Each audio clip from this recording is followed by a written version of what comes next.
बिस्मिल्लाहिर्रहमानिर्रहीम, अस्सलाम वालेकुम नाज़रीन। मैं इमरान खान हूँ। 2020 में पूरा अमेरिका हिल कर रह गया था। ये 25 मई का एक वाक़या था और वो वाक़या मुझे याद आया किसी वजह से। आज 25 मई 2020 को एक शख्स था अमेरिका में, ये स्याफ़ाम अमरीकी था। इसकी उम्र थी 46 साल। इसका नाम था जॉर्ज फ्लॉयड। अभी अगर आप जॉर्ज फ्लॉयड लिखेंगे सोशल मीडिया के ऊपर तो इसकी असल वीडियोज़ छुपा ली गई हैं। असल तस्वीर जो है, इसकी जितनी भी तस्वीर थी असली, वो डिलीट कर दी गई हैं और तमाम चीज़ों को गायब करने की कोशिश की गई है। आप बहुत ज़्यादा जब इसके ऊपर रिसर्च करेंगे तो तब आपको जॉर्ज फ्लॉयड की कुछ ऐसी तस्वीर नज़र आएंगी जिसमें आपको पता चलेगा कि एक्चुअली इस आदमी के साथ हुआ क्या था। आप इसको विकीपीडिया पे देख सकते हैं और आप इसको किसी भी सोशल मीडिया के प्लेटफॉर्म के ऊपर ये चेक कर सकते हैं कि जॉर्ज फ्लॉयड कौन था और डोनाल्ड ट्रंप के दौर के इख्तिताम में इसके साथ क्या हो रहा था। आखिरी साल चल रहा था 2020। अब 2020 में जॉर्ज फ्लॉयड जो है वो किसी काम से जा रहा था और ये निहत्था था, क्योंकि ये स्याह फार्म अमरीकी है और बाज़ जो सफ़ेद फार्म अमरीकी पुलिस वाले हैं वो उनसे नफरत करते हैं। उन्होंने इसको पकड़ा, इसको ज़मीन पे लटाया और इसकी गर्दन के ऊपर एक पुलिस वाला घुटना रखकर बैठ गया। जॉर्ज फ्लॉयड का सांस रुकना शुरू हो गया। वो नीचे से एक ही जुमला कहता रहा, वो बार बार कहता था, I can not breathe, I can not breathe, I can not breathe. और बीच में उसने ये भी कहा कि mama I can not breathe. वो अपनी माँ से भी कह रहा था कि मैं सांस नहीं ले पा रहा।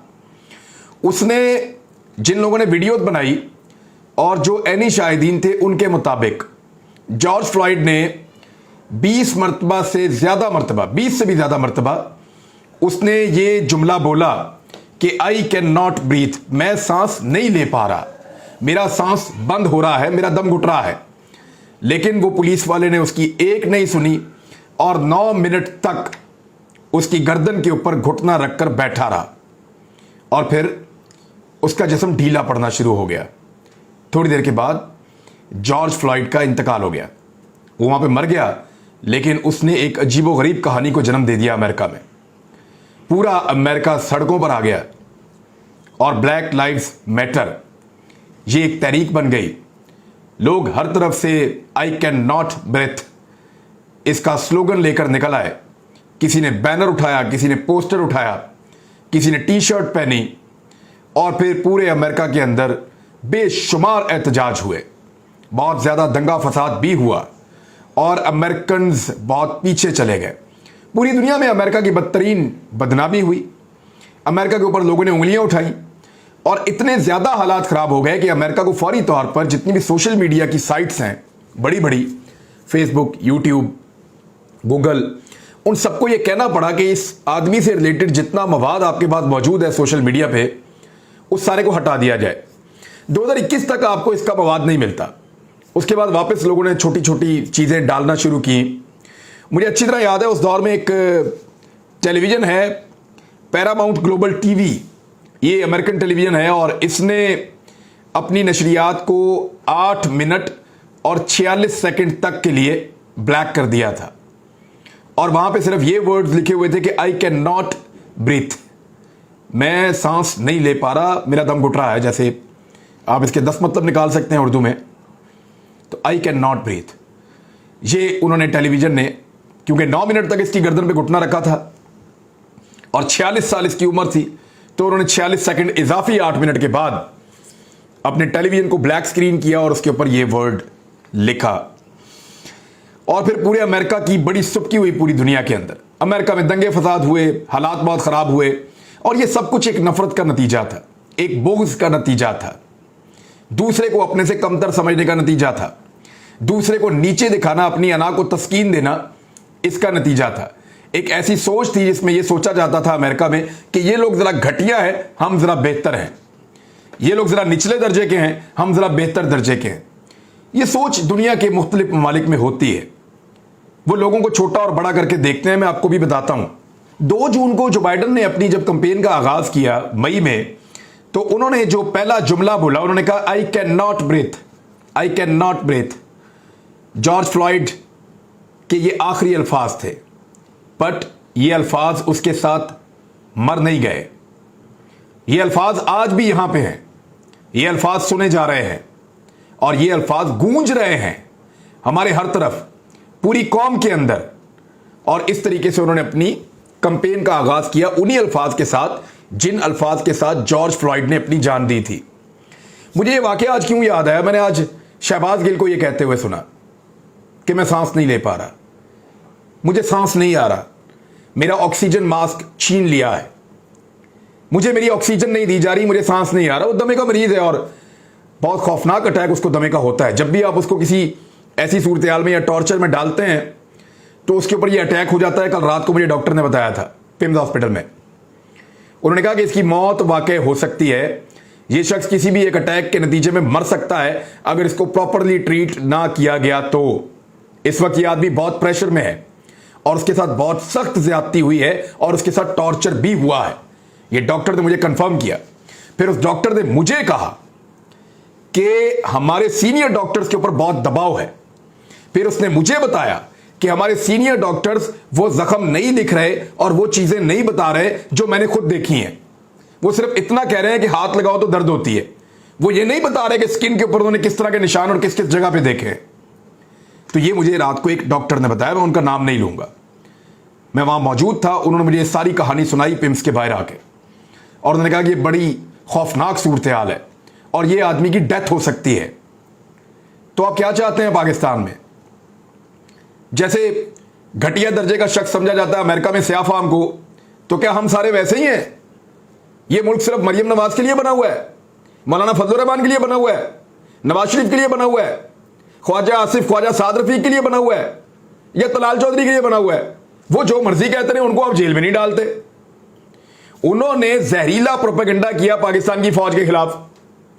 अगर इसको बगावत पे उकसाना कहते हैं तो उन्होंने तो बहुत ज्यादा किया। ये सारा कुछ जो गिल ने किया उसको जस्टिफाई नहीं करते, लेकिन जो उन्होंने किया वो गिल से बहुत ज्यादा आगे था। अगर गिल ने लाइन क्रॉस की और गिल चला गया 10 फुट तक, तो वो लाइन क्रॉस करके 2-2 किलोमीटर तक गए हैं। ये फर्क है। लेकिन क्योंकि गिल पाकिस्तान का जॉर्ज फ्लॉयड है और हम सारे पाकिस्तान के जॉर्ज फ्लॉयड हैं, तो हमें पकड़ो, जूते मारो, बंद करो, टॉर्चर करो, यही करेंगे आप पाकिस्तान में। और वो जो लोग हैं जिन्होंने यही सारा कुछ बोला और इससे ज्यादा इंटेंसिटी के साथ बोला, उनके खिलाफ कोई एक्शन नहीं, क्योंकि उनकी जिंदगी मैटर करती है, बाकियों की जिंदगी मैटर नहीं करती।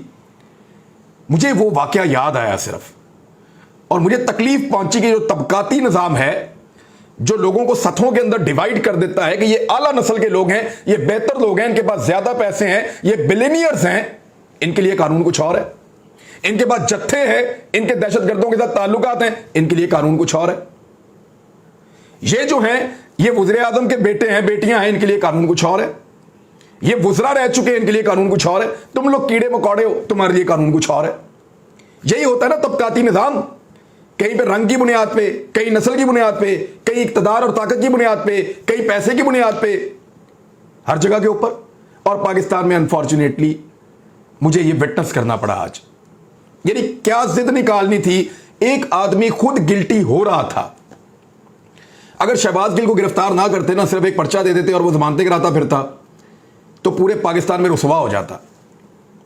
लोग उससे सवाल पूछते, हम पूछते थे सवाल कि तूने ये स्टेटमेंट क्यों दिया, क्या जवाब देता वो? उसको माफी मांगनी पड़ती। हो सकता है 1-2 दिन पहले भी करते तो उसको माफी मांगनी पड़ती, लेकिन अब जो उसके साथ हो गया है उसको भी उठा के आपने हीरो बना दिया। और सिर्फ अपना एक पॉलिटिकल बदला लेने के लिए, सिर्फ एक शख्स को बिलखते हुए तड़पते हुए दिखाने के लिए। भाई आप उसका ऑक्सीजन का मास्क छीन लेंगे, उसकी सांस उखड़ी हुई है, तो वो पानी से जब आप मछली को निकालते हैं तो मछली तड़पती है ना, वो वैसे ही तड़पेगा। आपने उसको टेस्ट करना है, आप उसके साथ बैठ के जितनी मर्जी डिबेट कर लें, आपने उसको टेस्ट करना है, आप उसको जेल के अंदर बंद कर दें। लेकिन जब एक मरीज को आप इस तरीके से टॉर्चर करेंगे और उसकी सांस उखड़ जाएगी, क्योंकि मुझे डॉक्टर ने बताया फिर उसका कंट्रोल नहीं रहता अपने ऊपर। जब उसकी सांस एक दफा उखड़ जाती है और उसको दमे का अटैक हो जाता है, तो फिर वो अपने ऊपर कंट्रोल नहीं कर पाता और इसमें उसकी जान भी जा सकती है किसी एक अटैक के नतीजे में। खुदा ना खास्ता उसको कुछ हो गया तो ये पाकिस्तान को किस तरफ लेकर जा रहे हैं। मुझे एक वजीर ने यह बताया, उन्होंने कहा कि मैंने खबरदार किया है बड़े ताकतवर लोगों को कि अगर यह बंदा खुदा ना खास्ता इसकी मौत हो गई तो बहुत बड़ी मुसीबत बन जाएगी सबके लिए। किस चीज का बदला लेना चाह रहे हैं आप? उसने कहा जी मैंने साफ यह बात की है। मुस्तफा नवाज खोखर ने कहा कि शेम ऑन अस, हेडलाइन छपी है अखबारात के अंदर। चलो कोई तो मर्द का बच्चा बोला और उसने कहा कि यार ये ज्यादती हो रही है, आप इख्तलाफ करना चाहते हैं इख्तलाफ करें, लेकिन ये क्या कर रहे हैं आप एक आदमी के साथ, और उसके साथ ज्यादती की गई। इमरान खान साहब ने बताया है, इमरान खान साहब को इतलात मिल गई है और पाकिस्तान तहरीक इंसाफ अब फ्रंट फुट पे आ गई है। ये जो मामला जिसे पाकिस्तान तहरीक इंसाफ अपने आप को बाहर रखना चाह रही थी, घसीट कर पाकिस्तान तहरीक इंसाफ को उस मामले में लाया जा चुका है और अब उनका सब्र भी जवाब दे गया है। यानी इमरान खान साहब ने कहा ठीक है यार उसने गलत किया है तो कानून के मुताबिक देखेंगे। इमरान खान साहब ने सब्र किया, पता चला उस पर टॉर्चर हुआ, फिर भी सब्र किया, कानून के मुताबिक चीजें चलाने की कोशिश की। उन्होंने खुद कंडेम किया। आज तक मरियम के स्टेटमेंट पे नवाज शरीफ ने कंडेम नहीं किया, फजलुर रहमान के स्टेटमेंट पे उनके आज तक उन्होंने तस्लीम नहीं किया।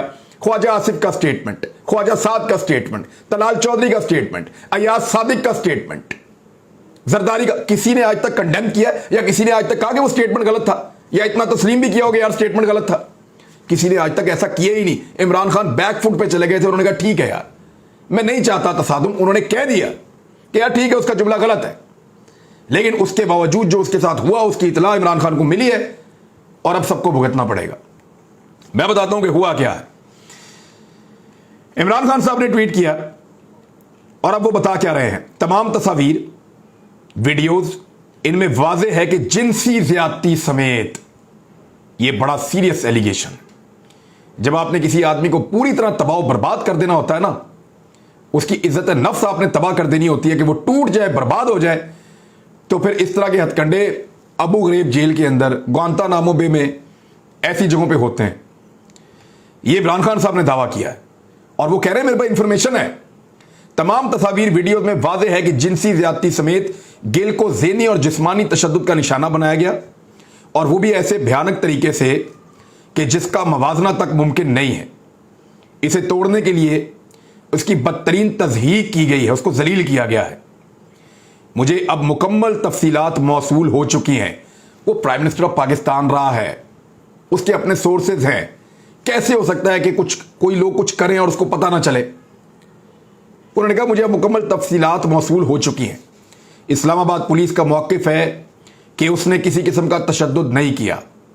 चुनाचा मेरा सवाल है कि तशद्दुद किया किसने? अवाम में बड़े पैमाने पर यह अमूमी तासुर मौजूद है कि ऐसा भयानक तशद्दुद कौन कर सकता था, और यह हमारे जहनों में भी है। याद रखो अवाम रद्द-ए-अमल देंगे। हम जिम्मेदारों की निशानदेही करने और उन्हें कटहरे में खड़ा करने से कोई कसर नहीं छोड़ेंगे। अब यह पाकिस्तान तहरीक इंसाफ जो डिफेंसिव थी उनको लाकर सामने खड़ा कर दिया। अब वो रैली करने जा रहे हैं कल, अब वो रैलियां निकालेंगे। वो शहबाज गिल जिससे वो अपने आप को कुछ डिस्टेंस कर रहे थे कि यार एक छोटी गलती हो गई है, आपने उस छोटी गलती की, यानी गलती वो कह रहे हैं ना, वो तो ये कह रहे हैं कि गलती से हुआ है, ये कोई प्लान तो नहीं था बकौल उनके, और ये कह रहे हैं कि एक जुमला गलत है। हालांकि इससे बहुत ज्यादा गलत बहुत सारे लोगों ने बोला, उनको आपने कुछ भी नहीं कहा, लेकिन वो ये कह रहे हैं कि गलती हो गई, वो अपने आप को डिस्टेंस कर रहे थे इससे, लेकिन सारों को लाके उसके साथ खड़ा कर दिया। अब पूरे पाकिस्तान के जज्बात कुछ और हैं। मैंने आज बेशुमार लोगों से बात की, बहुत सारे लोगों ने मेरे से रब्ता किया, उन्होंने कहा जी अब हमें लगता है कि ये तो सारी हदें क्रॉस हो गई है और ये बहुत बड़ी ज्यादती हो रही है। ऐसे लोग जो हमेशा वफामत की बात करते हैं, उन्होंने मुझे कहा कि यार ये लिमिट क्रॉस हो गई है, हमारी भी इज्जत है इस मुल्क के अंदर, हम भी जिंदा रहना चाहते हैं।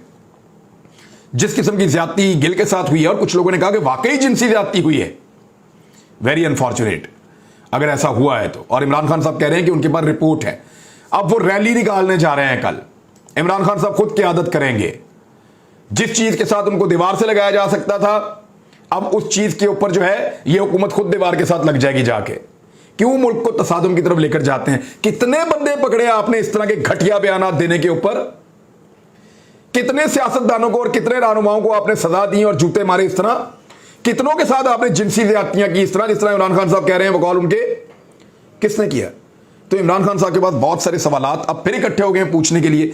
एक पीएचडी डॉक्टर है और बाबर अवान साहब, बहुत उन्होंने भी एक प्रेस कॉन्फ्रेंस की, उन्होंने ऐलान जारी किया, उन्होंने कहा जी कि तहरीक इंसाफ का सब्र जो है वो जवाब दे गया है, एहतजाजी रैली का ऐलान कर दिया है, जिम्मेदारों को कटहरे में लाने का ऐलान किया है, और इसके अलावा अदालत ने मजीद जिस्मानी रिमांड नहीं दिया, बल्कि पीर तक शहबाज गिल को पिम्स अस्पताल के अंदर रखा जाएगा लेकिन मैं आपको फिर एक बात बता दूं, और ये एक वजीर ने बाकायदा ताकतवर लोगों को बताया है कि अगर इस शख्स को कुछ हो गया या इसकी जान चली गई इस सारे खेल तमाशे के अंदर, या इस सारी जो एपिसोड है जो चलाई जा रही है इसके अंदर, तो किसी को कुछ नहीं मिलेगा, बल्कि बहुत खराबी पैदा हो जाएगी, बहुत खराबी पैदा हो जाएगी। अब शहबाज गिल बार बार कह रहा है कि मेरा मास्क छीन लिया गया, मुझे ऑक्सीजन नहीं दी जा रही, मुझे सांस नहीं आ रहा, एक आदमी का दम घुट रहा है। तो ये एक इंतहाई अफसोसनाक सूरत हाल है, और जो तंजीमें हैं वो भी इसके ऊपर बोलना शुरू हो गई हैं। एमनेस्टी इंटरनेशनल ने एक स्टेटमेंट जारी किया है, मुस्तफ़ा नवाज खोखर है, उन्होंने बात की है, ख्वाजा साद रफ़ीक ने इस पर बात की है, कुछ और लोग जो हैं मुख्तलिफ पॉलिटिकल पार्टी से, अब वो सीरियसली इसके ऊपर बोलना शुरू हो गए हैं कि यार ये तो जुल्म की इंतहा है, आप एक पॉलिटिकल वर्कर के ऊपर इस तरह का जुल्म कैसे कर सकते हैं, चीज़ों को कानून के मुताबिक होना चाहिए। तो नाज़रीन, ये अब तक की सूरत हाल है शहबाज गिल वाले केस की। अब तक के लिए इतना ही, अपना ख्याल रखिएगा, अपने इस चैनल का भी। अल्लाह हाफ़िज़।